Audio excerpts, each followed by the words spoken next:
Magandang buhay sa lahat. Update guys, sa magiging proyektong gagawin ni Enrique Hill, ayon kay Sir Don Monteverde.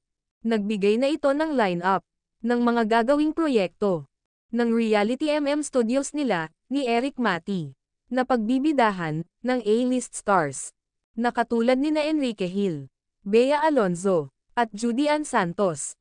Ayon pa kay Sir Don Monteverde, aside from just doing series, we're producing a number of movies in the coming months. We have 4 to 5 projects na naka-line up. We're doing Gunjim, Haunted Asylum.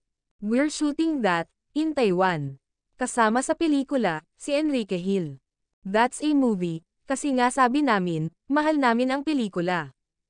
Hindi namin iiwan yan. Iyan ang paliwanag ni Sir Don Monteverde tungkol sa Philippine adaptation ng Gunjim, Haunted Asylum, ang blockbuster movie sa South Korea na napanood sa mga sinehan noong 2018, na pinagbidahan noon ng Squid Game star na si Wee Ha-jun. Ito lamang ang isa sa mga gagawin ni Enrique Hill ngayong 2024.